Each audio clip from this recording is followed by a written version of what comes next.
One election आसान तो नहीं હોય, પડકાર અનેક હશે, જો કે ફાયદાઓ પણ હશે। શરૂઆત ફાયદાથી કરીએ।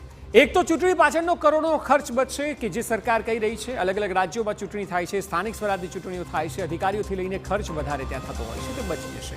સતત ચૂંટણીથી છુટકારો પણ મળશે, કારણ કે આવડા મોટા દેશમાં જે અલગ અલગ રાજ્યો, અલગ અલગ શહેરો અને પછી દેશની ચૂંટણીઓ થતી હોય ત્યારે 5 વર્ષ તેમાં જાય છે। ફોકસ ચૂંટણી પર નહીં પરંતુ વિકાસ પર થશે, કારણ કે એક જ વારમાં સરકાર નક્કી થઈ જશે અને ત્યારબાદ 5 વર્ષ સુધી માત્ર વિકાસની વાત થશે। સતત આચારસંહિતાથી પણ છુટકારો મળશે, જે એક મુદ્દો મહત્વનો માનવામાં આવે છે। એ સિવાય સરકાર એવું કહી રહી છે કે કાળા નાણાં પર રોક પણ લાગશે, કારણ કે અલગ અલગ ચૂંટણીઓમાં ફંડ મુજબ અલગ અલગ રૂપિયા વપરાતા હોય છે, ત્યારે એક સાથે પતી જશે તો પછી કાળા નાણાંનો પણ રોક લાગશે। જો કે પડકાર અનેક છે।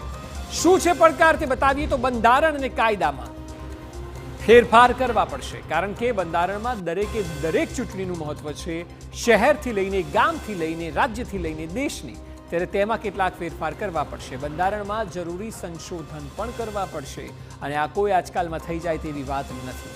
રાજ્યની વિધાનસભામાંથી પણ પસાર કરાવવા પડશે। ઈવીએમ વીવીપેટ મર્યાદિત સંખ્યામાં હોવાથી સંખ્યા વધારવી પડશે। એ સિવાય સમગ્ર દેશમાં એક સાથે ચૂંટણી હોવાથી મોટી સંખ્યામાં આપની ઈવીએમ અને વીવીપેટ જોઈશે। ચૂંટણી અધિકારી અને સુરક્ષા કર્મચારીઓની સંખ્યા પણ વધારવી પડશે। જ્યાં મર્યાદિત સ્ટાફ છે ત્યારે આ તમામ પડકાર રહેવાના છે।